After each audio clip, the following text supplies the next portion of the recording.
जय हिंद दोस्तों, नमस्कार। बात कर लेते हैं आज के दिन भर की सारी बड़ी खबरों की, जहां सबसे पहले आपको बताएंगे दोस्तों, क्या भारत ने ईरान वॉर से पहले ईयू के साथ बड़ी महाडील करके क्या कर ली थी बहुत बड़ी तैयारी। क्या भारत को पहले से ही पता था कि ट्रंप इस युद्ध के बीच में नाटो को छोड़ देंगे। अब ऐसे में अगर अमेरिका निकल गया नाटो से तो क्या भारत बनेगा पश्चिमी देशों की हथियार फैक्ट्री। क्या यूरोपीय देश निर्भर होंगे भारत के ऊपर। क्या उनके लिए अमेरिका का अल्टरनेटिव बन जाएगा अपना भारत। दोस्तों सबसे बड़ी एक्सक्लूसिव जानकारी आपको बताने वाले हैं। तो वहीं आपको बताएंगे दगाबाज आसिम मुनीर को जिसने मारा तमाचा, उसने भारत को बैठा दिया पलकों पर। दोस्तों पाकिस्तान को मिली दलाली की सजा, बताएंगे सबसे बेहतरीन जानकारी। तो वहीं दोस्तों अमेरिका ने कह दिया कि अब ईरान पर होगा बहुत बड़ा अटैक 2 हफ्तों के भीतर। उस पर ऐसा अटैक होगा कि उसने सपने में भी नहीं सोचा होगा। इस बीच दोस्तों इस भीषण जंग के बीच ईरान ने भारत को दे दिया बहुत बड़ा मैसेज। स्पेशल मैसेज दिया है दोस्तों प्रधानमंत्री नरेंद्र मोदी जी को ईरान ने, जिसके बाद कह दिया ट्रंप ने कि कुछ भी कर लो,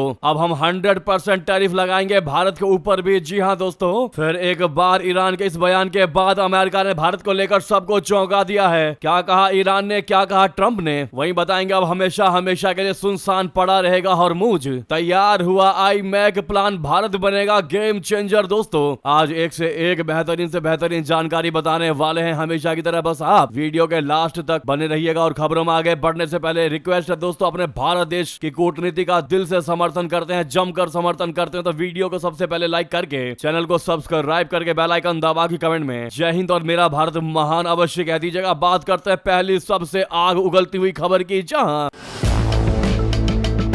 अमेरिका के राष्ट्रपति डोनाल्ड ट्रंप ने एक इंटरव्यू में नॉर्थ अटलांटिक ट्रीटी ऑर्गेनाइजेशन बोले तो नाटो से निकलने की धमकी दी है। उन्होंने द टेलीग्राफ को दिए गए इंटरव्यू में कहा है कि वो नाटो से बाहर निकलने पर विचार कर रहे हैं। डोनाल्ड ट्रंप इसलिए नाराज है क्योंकि ईरान के खिलाफ लड़ाई में उन्हें नाटो देशों का साथ नहीं मिला, जबकि नाटो के लिए सबसे ज्यादा फंड अमेरिका ही देता है। दोस्तों ट्रंप ने कहा कि हाँ, मैं तो कहूंगा कि इस पर दोबारा विचार करने की गुंजाइश ही नहीं है। मुझे नाटो कभी पसंद नहीं रहा है और मुझे हमेशा से पता था कि वो सिर्फ कागजी शेर है, और वैसे भी ये बात व्लादिमीर पुतिन अच्छे से जानते हैं। दोस्तों ट्रंप अगर नाटो से अलग होने का फैसला करते हैं तो इससे यूरोप की सुरक्षा अस्थिर हो जाएगी। ये ग्लोबल डिफेंस मानचित्र को पूरी तरीके से बदल देगा और भारत के लिए यहाँ से एक दुर्लभ रणनीतिक फायदे की शुरुआत हो सकती है। भारत और यूरोपीय देशों ने इसी साल ऐतिहासिक व्यापार समझौता किया है दोस्तों, और नाटो का कमजोर होने का साफ साफ मतलब यही है कि यूरोपीय देश फिर नए साझेदारों की तलाश करेंगे। भारत के लिए यह स्थिति सबसे बेहतरीन होगी। जी हां, जब यूरोपीय देशों की आवश्यकता और भारत के लिए अवसर एक चौराहे पर आमने सामने आ जाएं। दोस्तों इस खबर को समझने से पहले आपको यह समझना होगा कि अमेरिका के बिना कैसे हो सकती है यूरोप की सुरक्षा। दोस्तों दशकों से यूरोप अपनी सुरक्षा के लिए अमेरिकी सैन्य शक्ति पर निर्भर रहा है। यूरोप अमेरिका के खुफिया नेटवर्क और औद्योगिक सप्लाई चेन पर निर्भर रहा है। नाटो से यूएस का बाहर निकलने का साफ मतलब है कि यूरोप अपनी रणनीतिक स्वायत्तता को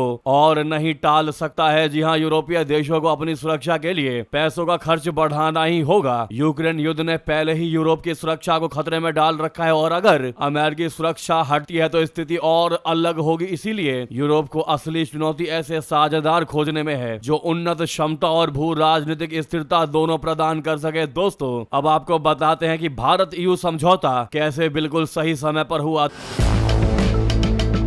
दरअसल मौजूदा हालात को देखें तो जनवरी में यूरोपीय संघ के साथ भारत की रक्षा और सुरक्षा साझेदारी दूरदर्शी लगती है। ये समझौता सिर्फ लेन देन वाले खरीदार विक्रेता के रिश्ते से हटकर एक गहरे औद्योगिक सहयोग की ओर एक बदलाव का संकेत है। दोस्तों इसके मूल में सह विकास, सह उत्पादन और सप्लाई चेन के एकीकरण का विचार है। इसके तहत एक मजबूत उद्योग का निर्माण शामिल है। दोस्तों ऐतिहासिक रूप से देखा जाए तो यूरोप के साथ भारत के रक्षा संबंध मजबूत हो रहे हैं। फ्रांस, जर्मनी, स्पेन और इटली जैसे देशों ने एडवांस सिस्टम और प्लेटफॉर्म भारत को दे दिए हैं, लेकिन अब ये इक्वेशन यानी समीकरण बदल रहा है। हाल के वर्षों में भारतीय निर्यात विशेष रूप से गोला बारूद और विस्फोटक में जबरदस्त उछाल आया है। भारत यूरोपीय देशों को गोला बारूद भंडार को ऐतिहासिक तौर पर भर रहा है। अब भारत खरीदार की भूमिका से एक विनिर्माण केंद्र और एक तकनीकी साझेदार बनना चाहता है। जी हाँ दोस्तों, इसीलिए यूरोप अब भारत को सिर्फ एक ग्राहक के तौर पर नहीं बल्कि अपनी रक्षा क्षमता में योगदान देने वाले एक साझेदार के तौर पर देखने को तैयार है दोस्तों। इसीलिए इस समय ये टाइम काफी महत्वपूर्ण है। इसके अलावा भारत के रक्षा निर्माण क्षेत्र में एक खामोश बदलाव आया है। पिछले एक दशक में घरेलू उत्पादन रिकॉर्ड स्तर पर पहुंच गया है और निर्यात में जबरदस्त बढ़ोतरी हुई है, लेकिन अगले चरण के लिए बड़े पैमाने पर उत्पादन और वैश्विक मूल्य श्रृंखलाओं में एकीकरण की आवश्यकता है दोस्तों। यहीं पर यूरोप की भूमिका अहम हो जाती है। यूरोपीय बाजारों, पूंजी और तकनीक तक पहुंच से भारतीय कंपनियां मूल्य श्रृंखला में आगे बढ़ सकती हैं। सिर्फ पुर्जे बनाने वाली कंपनियों से सिस्टम इंटीग्रेटर बनने की दिशा में बढ़ सकती है। अगर आपको संक्षेप में बताए तो अगर अमेरिका नाटो से बाहर निकलने का फैसला करता है तो यह यूरोप के लिए भूकंप जैसा होगा। यह शीत युद्ध के बाद से वैश्विक सुरक्षा ढांचे में सबसे बड़े बदलावों में से एक होगा। यूरोप के लिए यह रणनीतिक रूप से एक बेहद अहम और जरूरी पल होगा और भारत के लिए यह रणनीतिक रूप से आगे बढ़ने का एक मौका हो सकता है। इसकी नींव पहले से ही रखी जा चुकी है और भारत को बस अपनी काम करने की क्षमताओं को और ज्यादा बढ़ाने और मजबूत करने की आवश्यकता है। जी हाँ दोस्तों, आशा करते हैं आप समझ गए होंगे कि अपना भारत नाटो से अमेरिका के निकलने के बाद हीरो बनकर उभरने वाला है और पश्चिमी देश, खास करके यूरोपीय देश, भारत को अपना अमेरिका का अल्टरनेटिव मानेंगे। जी हाँ दोस्तों, ऐसे में भारत की बढ़ती पावर के लिए एक लाइक और कमेंट में पावरफुल इंडिया तो मिलना ही चाहिए दोस्तों, तो अवश्य कहिएगा। साथ में रिक्वेस्ट ये भी है कि वीडियो को लास्ट तक देखिए और अंत में जहां पर भी आपका ग्रुप हो व्हाट्सएप, फेसबुक, एक्स पर इस वीडियो को जबरदस्त तरीके से शेयर कर दीजिएगा दोस्तों। तो वहीं अब बात कर लेते हैं कैसे दगाबाज आसिम मुनीर को जिस देश ने मारा तमाचा, उसी देश ने भारत को बैठाया पलकों पर और मुनीर को लात मारकर भगाया दोस्तों। पाकिस्तान को दे दी दलाली की सबसे बड़ी सजा, बता दें चौंका देने वाली अपडेट। दोस्तों, पाकिस्तान वो देश है जो अमेरिका, इजराइल के ईरान पर हमले के बाद से ही कुछ ज्यादा ही सक्रिय नजर आ रहा है, या यूं कहें कि कुछ ज्यादा ही उछल कूद रहा है। हालांकि उसकी इस सक्रियता की सजा के तौर पर उसे कई बार मुंह की खानी पड़ गई है। पहले तो वो ईरान और अमेरिका दोनों से दोस्ती निभाने में परेशान है, वहीं सऊदी अरबिया के इस युद्ध में फ्रंट फुट पर आने से उसकी स्थिति और बिगड़ गई है। इस बीच वो खुद को पीस ब्रोकर की भूमिका में पेश कर रहा था, लेकिन दोस्तों उसकी ये चाल भी बेकार निकल गई। दलाली करने गए पाकिस्तान को अब उसके कर्मों की सजा मिल गई है। जी हां, पश्चिम एशिया के देश कतर ने यह झटका पाकिस्तान को दिया है दोस्तों। कतर सरकार ने पाकिस्तानी नागरिकों के लिए वीजा ऑन अराइवल यानी पहुंचने पर मिलने वाली वीजा की सुविधा अस्थायी रूप से रोक दिया है दोस्तों। जी हां, इसके बाद कतर जाने वाले पाकिस्तानियों को खासी परेशानी उठानी पड़ेगी। पाकिस्तानी दूतावास ने मंगलवार को जारी एक सलाह में कह दिया है कि बिना पहले से वीजा लिए आने वाले पाकिस्तानी यात्रियों को इमिग्रेशन काउंटर पर दिक्कतें होंगी और उन्हें देश में प्रवेश बिल्कुल भी नहीं मिल सकेगा। जी हां दोस्तों, कतर में मौजूद पाकिस्तानी दूतावास की ओर से यह साफ साफ चेतावनी दी गई है कि पाकिस्तानी नागरिकों को सूचित किया जाता है कि वर्तमान स्थिति के कारण तुम्हारे लिए वीजा ऑन अराइवल सुविधा उपलब्ध नहीं है। कतर आने वाले सभी पाकिस्तानी यात्रियों को यात्रा से पहले उचित वीजा लेना जरूरी है ताकि तुम्हें कोई परेशानी ना हो। लेकिन वहीं दोस्तों, पाकिस्तान जहां इन हालात से जूझ रहा है, वहीं कतर के साथ भारत के अच्छे संबंधों का नतीजा ये रहा कि भारत के लिए आज भी युद्ध के दौरान भी ये देश वीजा ऑन अराइवल दे रहा है दोस्तों। इससे बड़ी बात भारत देश के लिए, भारतीय नागरिकों के लिए क्या ही होगा दोस्तों। जहां पाकिस्तान लगातार इस युद्ध के बीच उछल कूद रहा है, उसको लग रहा है कि अरब देशों के साथ, खाड़ी देशों के साथ तो मेरा उठना बैठना है, मेरी जान पहचान है, मैं जो कहूंगा वही होगा। ये युद्ध बेशक ईरान का है, लेकिन ये युद्ध को शांत करवाना मेरे हाथ में है। वहीं कतर ने यह फैसला लेकर दोस्तों आसिम मुनीर के पीठ पर ऐसा लात मारा है कि शहबाज शरीफ के पास जाकर गिरे मुनीर और कह दिया, भैया कतर तो हमारी सुन ही नहीं रहा, कतर ने तो हमारी हालत खराब कर दी। तो ये हालात हैं दोस्तों पाकिस्तान के। क्या है इस पर आपकी राय, अवश्य कमेंट करके बताइएगा। अब बात कर लेते हैं एक और बड़ी बेहतरीन खबर की, जहां अमेरिका संग भीषण हो रही इस जंग के बीच, जहां अमेरिका ने कहा है कि 2 हफ्ते में ऐसा अटैक होगा ईरान पर कि ईरान याद रखेगा। उस बीच दोस्तों ईरान ने भारत को बड़ा मैसेज देकर भारत को टेंशन ना लेने की बात कही और कह दिया कि भारतीय सबसे ज्यादा सुरक्षित है। जी हां दोस्तों, अमेरिका इजराइल से जंग लड़ रहे ईरान ने भारतीयों की सलामती को लेकर एक मैसेज भेजा है। भारत में ईरानी प्रतिनिधि ने कहा है कि हमारे भारतीय दोस्त सुरक्षित हाथों में हैं, चिंता की कोई बात नहीं है। ये संदेश ऐसे वक्त सामने आया है जब मिडल ईस्ट में बीते 1 महीने से भयानक जंग जारी है दोस्तों। अमेरिका और इजराइल ने 28 फरवरी संयुक्त कार्रवाई करते हुए ईरान पर एयर स्ट्राइक किया, जिसमें ईरानी सुप्रीम लीडर अली खामेनी समेत अन्य नेताओं की मौत हो गई थी। जंग की शुरुआत के बाद ईरान ने भी जवाबी हमला करते हुए मिडल ईस्ट में स्थित कई अन्य देशों पर हमला किया। सऊदी अरब, कतर, बहरीन समेत अन्य देशों में स्थित अमेरिकी सैन्य ठिकानों को ईरान ने निशाना बनाया। ईरान, इजराइल और अमेरिका के बीच जारी जंग आज दुनिया के सबसे बड़े और खतरनाक मुद्दों में से एक बन चुका है दोस्तों। इस जंग का असर भारत पर भी साफ दिखाई दे रहा है। भारत अपनी आवश्यकताओं का बड़ा हिस्सा तेल बाहर से खरीदता है, इसीलिए तेल महंगा होने पर यहाँ भी पेट्रोल डीजल के दाम बढ़ से गए हैं। इसके अलावा खाड़ी देशों में काम कर रहे लाखों भारतीयों की सुरक्षा की चिंता का विषय बन चुका है। ऐसे में ईरान ने भारत को यह तगड़ा मैसेज भेज दिया और कह दिया कि हमारे भारतीय दोस्त सुरक्षित हाथों में है, चिंता की कोई बात नहीं है, भारत चिंता ना करे। जी हाँ, ना भारतीयों को कुछ होगा, ना भारत को कुछ होगा, ना ही भारत को किसी चीज की कमी होगी। जी हाँ दोस्तों, यानी कि ईरान का इस वॉर के जंग के समय में यह मैसेज साफ साफ संकेत है कि अगर भारत में किसी चीज की कमी हो रही है हमारी वजह से, तो हम उसकी पूर्ति करेंगे, बस भारत हमसे एक बार कह दे। लेकिन वही आपको बता दे दोस्तों, अब डोनाल्ड ट्रंप इससे चिढ़ते दिखाई दे रहे हैं दोस्तों। अभी हाल ही में उन्होंने बहुत बड़ी तैयारी की बात कह दी, 100% टैरिफ लगा सकते हैं ट्रंप। इस पर भारत पर भी होगा इसका असर दोस्तों। ईरान अमेरिका जंग के बीच ट्रंप सरकार कुछ दवा कंपनियों पर टैरिफ लगाने के बारे में सोच रही है। अगर ये कंपनियां ट्रंप सरकार की शर्त नहीं मानती है तो उन्हें 100% तक टैरिफ का सामना करना पड़ सकता है, खासकर उन कंपनियों पर जो अमेरिका में अपनी दवाएं इंपोर्ट करती हैं। इसका मतलब है कि भारत से भी दवाइयां अमेरिका भेजी जाती है दोस्तों। इससे भारत से भी अमेरिका भेजे जाने वाले इन दवाओं पर तगड़ा असर पड़ सकता है। ब्लूमबर्ग की रिपोर्ट के मुताबिक अगर दवा निर्माता कंपनियां अमेरिका में कम कीमतों की गारंटी देने वाले समझौतों पर नहीं पहुंच पाती हैं तो ट्रंप प्रशासन गुरुवार को ही उन पर टैरिफ लगाने का ऐलान कर सकते हैं। ब्लूमबर्ग ने सूत्रों के हवाले से जानकारी दी है कि आयातित ब्रांडेड और पेटेंट दवाओं पर यह शुल्क 100% तक लागू हो सकता है। ये पहल व्यापार विस्तार अधिनियम की धारा 232 के तहत की गई जांच के बाद की गई है दोस्तों। ऐसे में इसका तगड़ा असर भारत पर भी पड़ सकता है। वहीं आपको बता दें, अब हमेशा के लिए सुनसान पड़ा रहेगा हॉर्मुज। तैयार हुआ आई मैक प्लान, भारत के लिए बनेगा गेम चेंजर दोस्तों। अमेरिका, इजराइल और ईरान के बीच जारी जंग की वजह से हॉर्मुज बंद पड़ा है। ईरान इस रास्ते सिर्फ उन्हीं देशों के जहाजों को निकलने की इजाजत दे रहा है जो उसके करीबी हैं। इसके अलावा बाकी दुनिया के लिए यह रास्ता बंद पड़ा है। स्ट्रेट ऑफ हॉर्मुज दुनिया भर के लोगों के लिए बहुत ज्यादा जरूरी है, क्योंकि इसी रास्ते की मदद से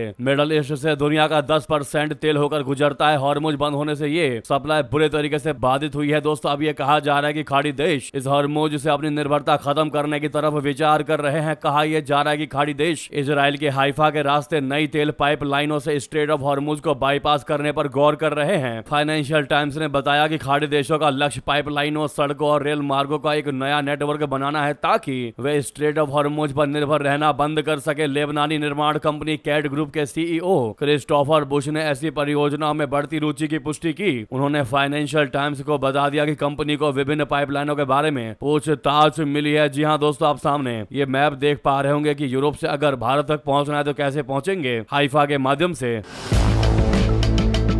ये जानकारी, ये अपडेट ऐसे समय पर सामने आई है जब अभी भी हॉर्मुज पर 400 से ज्यादा जहाज फंसे हुए हैं जो कि ईरान की मंजूरी का इंतजार कर रहे हैं। इस ऐसे में ये अल्टरनेटिव रास्ता वाकई में दोस्तों ईरान की हालत खराब कर देगा। ईरान को जिस चीज पर गर्व था, जिस चीज को लेकर उसको ये लगा हुआ था कि बाकी देश अमेरिका पर, इजराइल पर दबाव डालेंगे कि भैया तुम्हारे इन हमलों की वजह से हमारे जहाज व्यापार नहीं कर पा रहे हैं, कृपया करके युद्ध को समाप्त करें। ऐसे में ईरान अब ये भी नहीं कह पाएगा दोस्तों अगर ये दूसरा रास्ता अपना लिया जाता है तो। जी हाँ दोस्तों, इसमें सबसे बड़ा गेम चेंजर अपना भारत साबित होने वाला है, क्योंकि भारत होते हुए यूएई से सऊदी, सऊदी से हाइफा और हाइफा से यूरोप तक जुड़ने वाला है दोस्तों। तो वहीं आपको बता दें, अमेरिका ईरान जंग की आड़ में भारत के खिलाफ गंदी हरकत कर रहा पाकिस्तान। उधर राजनाथ सिंह ने दिया तगड़ा जवाब। मिडल ईस्ट में छिड़ी जंग के बीच केंद्रीय रक्षा मंत्री राजनाथ सिंह जी ने गुरुवार को पाकिस्तान का बिना नाम लिए बड़ा हमला बोला। केरल विधानसभा चुनाव के लिए प्रचार करने पहुंचे रक्षा मंत्री जी ने कहा कि भारत का पड़ोसी आजकल जिस स्थिति में है उसमें कोई भी गलत हरकत कर सकता है। राजनाथ सिंह जी ने चेतावनी दी कि अगर उसने ऐसा करने की हिम्मत की तो भारत का एक्शन अभूतपूर्व और निर्णायक साबित होगा। इस दौरान राजनाथ सिंह जी ने यह भी कह दिया कि देश में ईंधन या गैस की कोई संकट नहीं है। साथ में उन्होंने कहा कि भारत किसी भी ऊर्जा संकट से निपटने के लिए पूर्ण रूप से तैयार है। राजनाथ सिंह जी ने कहा कि भारतीय नेवी हॉर्मुज स्ट्रेट से टैंकरों को सुरक्षित रूप से लेकर आ रही है। उन्होंने पीएम नरेंद्र मोदी को इसको लेकर उठाए गए प्रयासों का जिक्र करते हुए कहा, प्रधानमंत्री भारत के हितों की रक्षा करने के लिए कूटनीतिक कुशलता का इस्तेमाल कर रहे हैं। साथ ही उधर जेडी वेंस ने भी चौधरी बन रहे पाकिस्तान को लगा दिया फोन। जी हाँ दोस्तों, मिडिल ईस्ट में जारी जंग को लेकर और ईरान के लगातार खाड़ी देशों पर अटैक को लेकर अभी हाल ही में जो अमेजोन पर अटैक किया गया है दोस्तों, उसको लेकर अमेरिकी राष्ट्रपति डोनाल्ड ट्रंप ईरान के साथ आर पार की लड़ाई के मूड में नजर आ रहे हैं। राष्ट्र के नाम दिए संबोधन में ट्रंप ने साफ कर दिया कि तेहरान के खिलाफ ऑपरेशन एपिक फ्यूरी अभी भी जारी है। अगले 2 से 3 सप्ताह में ईरान पर बड़े हमले करने की चेतावनी भी दी। इससे पहले अमेरिका उपराष्ट्रपति जेडी वेंस की ओर से भी पाकिस्तान के जरिए ईरान को कड़ा संदेश भेजने की खबर सामने आई है। हालांकि इसको लेकर आधिकारिक तौर पर कुछ भी नहीं कहा गया। दोस्तों, एक रिपोर्ट में जानकारी आई है कि जेडी वेंस ने पाकिस्तान से बात की है और वो रिपोर्ट आया है रॉयटर्स से। रॉयटर्स के मामले के मुताबिक एक जानकार ने बातचीत के दौरान कहा कि अमेरिकी उपराष्ट्रपति जेडी वेंस ने मंगलवार को ही ईरान जंग के संबंध में पाकिस्तान के मध्यस्थों से बातचीत की थी, जिसमें सीज फायर के लिए अमेरिका की कुछ शर्तों को पूरा करने की बात कही गई। सूत्रों के अनुसार वेंस ने पाकिस्तानी मध्यस्थों को कड़ा संदेश भी दिया। कहा कि ट्रंप ज्यादा इंतजार नहीं कर सकते। उन्होंने चेतावनी दी कि अगर तेहरान की ओर से डील नहीं की जाती है तो उस पर सैन्य कार्रवाइयां और तेज हो जाएंगी। वहीं आपको बता दो, ऑपरेशन सिंदूर में पाकिस्तान का साथ देने वाला ये देश अब बढ़ा रहा भारत से दोस्ती।